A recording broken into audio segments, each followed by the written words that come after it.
করে দিয়েছে, তো মাম্মাম হাসি একটু পর কান্না করবে। কি অবস্থা দেখো বন্ধুরা, ঢুকে বসে আছে, দেখছো ভারী কেন লাগছে। আরেকদিন কি ঢুকে বসে আছে, আমি নিয়ে চলে গেছি 3 তলার নিচে, সে আবার 3 তলার নিচ তলা থেকে আবার 3 তলা রাখতে এলাম। কি হাসি। এগুলো হচ্ছে মাম্মাম সব থাইরয়েডের রিপোর্ট, এগুলো সব কলকাতার সব প্রেসক্রিপশন, কলকাতা চেক আপ হয়।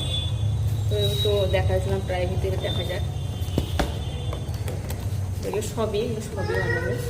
এটা হচ্ছে এমআরআই।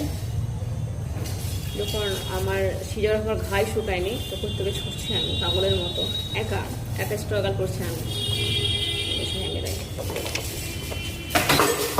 দুষ্টু কেন বাবা?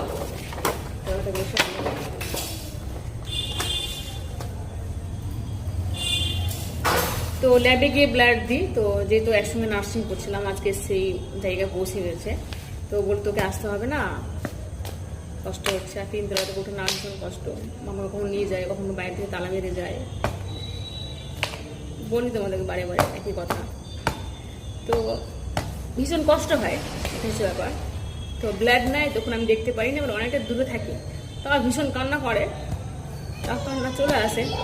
মানে মামামের শুকনো থাইরয়েড, খাবার বলতে কিছু খাই না, প্রোটিন খাবার যতটা আমি পারি চেষ্টা করি, মানে পারি না, পুরোটাই পারি না। যদি পারি তো মিথ্যে বলা হবে।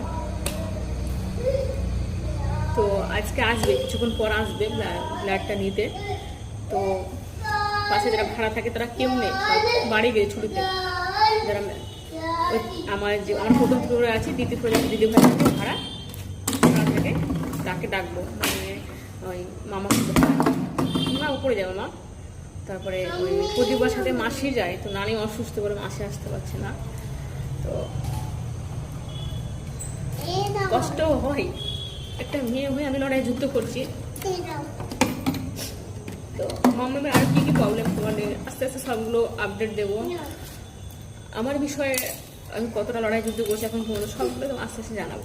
যত হুমকি যা খুশি আসতে আসুক, তো দোয়া করে রিপোর্টে আমি ভালো পাই। তো টাটা।